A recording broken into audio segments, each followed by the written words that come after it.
السلام علیکم دلاور صاحب، کیسے ہیں؟ خیریت سے ہیں؟ وعلیکم السلام آغا جان، کیسے ہیں آپ؟ خیریت سے ہیں؟ اللہ کا بڑا احسان ہے، تھینک یو سر، اللہ آپ کو جزائے خیر دے، بہت بڑی مہربانی ہے آپ کی تشریف آوری۔ اللہ پاک آپ کو عزت دے سر۔ کچھ سوالات تھے میرے، وہ لے کے آپ کی خدمت میں حاضر ہوا تھا، کچھ رہنمائی چاہیے تھی جی ان کے سر، بارے میں۔ جی سر۔ سر یہ سب سے پہلے بتا دینا کہ جو یہ ہم سنتے آئے ہیں نا کہ جی حضرت آدم علیہ السلام سے جنت میں یہ فلانی غلطی ہو گئی جس کی وجہ سے ان کو باغ جنت سے نکال دیا گیا، تو نبی پیغمبر ہوتا ہے سر جو، وہ تو محفوظ الخطا ہوتا ہے، تو ان کے لیے لفظ غلطی اور خطا حضرت آدم علیہ السلام کے لیے تو اس یوز طرح کرنا ہوئی ہے کیا یہ نا کہ صحیح ہے؟ اللہ تعالیٰ نے جو ہمارے احادیث میں اللہ تعالیٰ نے کہا تھا کہ اس پودے سے آپ نے کھانا نہیں ہے، تو ان کو شیطان کا نہیں پتا تھا کہ کوئی شیطان کو تو پتا تھا، لیکن ان کو پتا نہیں تھا کہ کوئی جھوٹی قسم بھی کھا سکتا ہے، ٹھیک ہے نا، کوئی جھوٹی قسم بھی کھا سکتا ہے کوئی اس طرح اللہ کے نام پر۔ تو شیطان جب آیا ہے تو حضرت آدم علیہ السلام کے پاس، اور اس نے کہا کہ بھئی میں آپ کا دوست ہوں، میں آپ کی نیکی چاہتا ہوں، میں اللہ کی قسم کھاتا ہوں کہ اس درخت سے آپ کھائیں، یہ درخت پہلے حرام تھا اب حرام نہیں ہے، پہلے حرام تھا اب اللہ نے چینج کیا۔ تو حضرت آدم علیہ السلام نے اس کو دھوکہ نہیں کہا، اللہ حضرت آدم نے فرمایا کہ تو اللہ کا دشمن ہے، میں تیری بات کیوں مانوں، تو ادھر سے دور ہو جا۔ پھر وہ حوا کے پاس گیا، حوا کے پاس گیا تو حوا سے اس نے کہا کہ بھئی میں آپ کا خیر خواہ ہوں، آپ اس درخت سے کہیں، یہ پہلے حرام تھا اب اللہ نے چینج کیا ہے، اب حرام نہیں ہے، ٹھیک ہے نا۔ اور وہ درخت جو تھا اس کے ساتھ ملائکہ گارڈ تھے، اللہ تعالیٰ نے ملائکہ کو کہا تھا کہ کوئی بھی شخص درخت کے قریب آ جائے نا تو اس کو آنے نہیں دینا سوائے آدم اور حوا کے، اگر یہ آ جائیں تو ان کو منع نہیں کرتے آپ، ان کو اجازت ہے۔ تو یہ شیطان کو اس بات کا پتہ تھا، شیطان نے کہا کہ دیکھو اب تم چلی جاؤ، حوا سے کہا کہ اس درخت سے کچھ پھل اٹھا دو، ملائکہ منع نہیں کریں گے، اور جب ملائکہ منع نہیں کرتا تو اس کا مطلب یہ کہ پہلے حرام تھا اب اللہ نے اپنا جو ہے فیصلہ چینج کیا۔ تو حوا چلی جاتی ہیں وہ درخت کے پاس اور ہاتھ بڑھاتی ہیں، ملائکہ منع ہی نہیں کرتے تو وہ کھا لیتی ہیں۔ تو وہ پھر آ جاتے ہیں آدم کے پاس، آدم سے کہتی ہیں کہ وہ درخت جو تھا پہلے حرام تھا، اب جو ہے وہ حرمت اس کی چلی گئی اور ملائکہ منع نہیں کرتے۔ تو اس طرح آدم علیہ السلام بھی گئے، انہوں نے کھایا، تو اس طرح ان کو دھوکہ دیا گیا نا، یہ ان کو جو دھوکہ دیا گیا اس طرح سے ایک کام جو ان کو نہیں کرنا چاہیے تھا، لیکن ان کا عذر یہ ہے کہ ان کو اس طرح نہ آدم کو نہ حوا کا اس بات کا اندازہ تھا کہ شیطان ابلیس اتنا گٹھیا ہو سکتا ہے۔ وقاسمہما، یہ قرآن کی آیت ہے نا، انی لکم من الناصحین، اس نے قسم کھایا کہ میں جھوٹا نہیں ہوں، میں آپ کا دوست ہوں، میں آپ کا خیر خواہ ہوں، آپ اس سے کھا لیں، یہ حرام نہیں ہے۔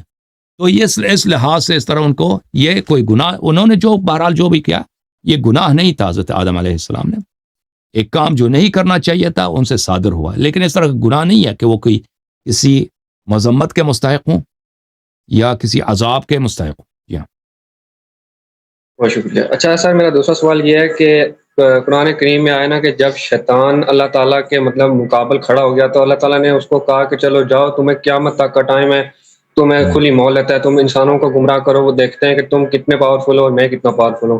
لیکن پھر ایک حدیث ہے کہ رمضان المبارک میں شیاطین قید کر لیے جاتے ہیں اور جنت کے دروازے کھول دیے جاتے ہیں، تو ایک طرف تو اللہ تعالیٰ ان کو قیامت تک مہلت دے رہا ہے اور دوسری طرف وہ 1 مہینے میں قید ہو رہا ہے، تو اس بات کی تھوڑی سمجھ نہیں آ رہی سر، یہ تھوڑا اس کا ڈیفائن کر دیں۔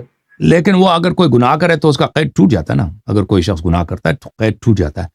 تو یہ شیاطین کو جو زنجیروں کے ساتھ باندھا جاتا ہے، تو شاید شروع سے اللہ نے اس کو بتایا، یہ بھی بتایا تھا نا کہ بھئی قیامت جو رمضان کے مہینے میں ہے تم اہل تقویٰ کے نزدیک نہیں جا سکتے، مومنوں کے نزدیک نہیں جا سکتے، یا جو مومن جو روزہ رکھتے ہیں، یا ایسا شیلڈ ہے، ایسا پروٹیکشن ہے کہ زنجیر کا کام دے دیتی ہے کہ شیطان ان کے قریب نہیں آ سکتے، لیکن جو شخص گناہ کرتا ہے تو پھر شیطان اس کے پاس آ سکتا ہے۔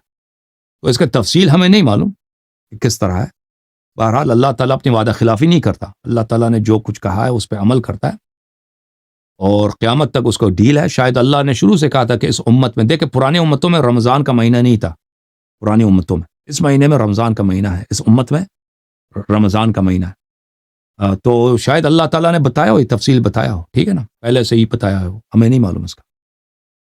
چلو بہت شکریہ سر۔ اچھا اگلا سوال سر میرا یہ ہے کہ نبی کریم صلی اللہ علیہ وسلم جو اپنے دور میں نمازیں ادا کرتے تھے نا، تو کیا ان میں وہ سنت رکعات بھی ادا کرتے تھے اور اس میں درود شریف پڑھتے تھے وہ؟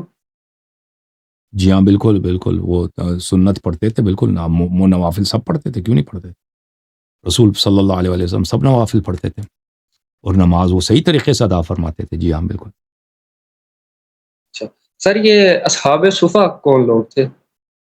یہ اصحاب صفہ جب رسول صلی اللہ علیہ وسلم مدینہ آئے تھے نا، تو یہ بہت سارے فقیر فقراء بھی مسلمان ہو گئے تھے. یہ وہ لوگ تھے جو غلام تھے، جو نوکر تھے، جن کے پاس کچھ بھی نہیں تھا، نہ گھر ہے، نہ پیسہ ہے، نہ قوم ہے، نہ قبیلہ ہے. تو یہ مسجد میں رہتے تھے. پھر ان کو مسجد سے نکال کے ان کے لیے الگ جگہ دی گئی. ٹھیک ہے، یہ اصحاب صفہ وہ لوگ تھے، فقیر فقراء لوگ تھے. اچھا سر، یہ جو ہے نا کہ جو ہم سنتے ہیں کہ یہ اللہ تعالیٰ کا عرش، تو یہ اللہ تعالیٰ کا عرش بیسکلی ہے کیا چیز؟ آیا یہ کوئی تخت ہے، کوئی تو کرسی یہ ہے، اس کے کیا چیز مختلف معانی ہے نا. قرآن مجید میں جو اللہ کا عرش ہے یہ ایک معنوں میں نہیں ہے، مختلف آیات میں مختلف معانی کے ساتھ. ایک عرش ہے جو ایک جگہ ہے، ایک مقام ہے. ٹھیک ہے نا، وہ ساتویں آسمان سے بھی بڑا ہے، اور وہ اس کے ملائکہ، اس کے حامل ملائکہ بھی ہیں، ملائکہ اس کو حمل کرتے ہیں. ٹھیک ہے نا، یہ ایک عرش ہے. ایک عرش سے مراد ہے اللہ تعالیٰ کا علم ہے، اللہ کا علم ہے. ٹھیک ہے، اور وہ عرش جو جگہ ہے، جو مکان ہے، اللہ اس میں نہیں ہے کہ اللہ اس میں ہے. اللہ اس کا خالق ہے، اللہ نے اس کو برقرار رکھا ہوا ہے، اللہ اس میں نہیں. اور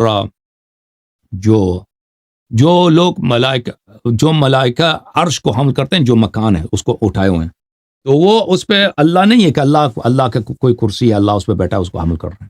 وہ ایک جگہ ہے، ملائکہ اس کو حمل کر رہے ہیں، لیکن اللہ اس پہ نہیں ہے. اللہ ہر جگہ ہے، اللہ ہر جگہ ہے. اس طرح کے کسی جگہ میں وہ سمایا نہیں ہے. اچھا، اب دوسری طرف آتے ہیں کہ عرش علم کے معنوں میں اللہ تعالیٰ کا جو علم ہے، جو ملائکہ کو دیے، جو اہل بیت علیہ السلام کو دیے، اس لحاظ سے وہ بھی حمل عرش ہے. اور ایک عرش ہے معنی اس معنوں میں کہ وہ اللہ تعالیٰ کی حکومت کے معنوں میں، حکومت اللہ تعالیٰ کا.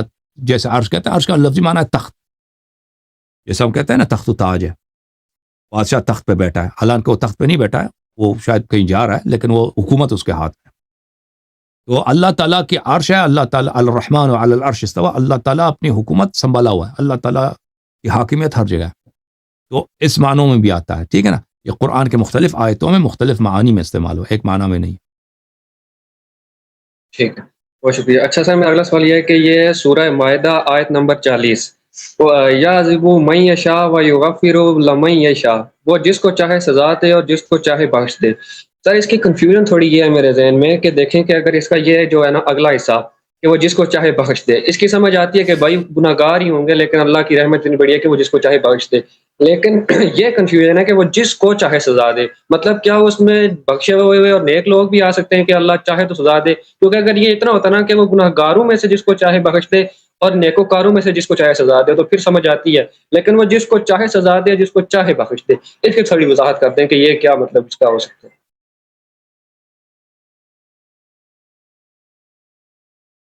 یعذب من یشاء و یغفر لمن یشاء، جس کو چاہے یعنی گناہ کاروں میں سے جس کو چاہے وہ عذاب کر دے، اور جس کو گناہ کار کو وہ عذاب نہ کرے، اس کو بخش دے. ٹھیک ہے نا.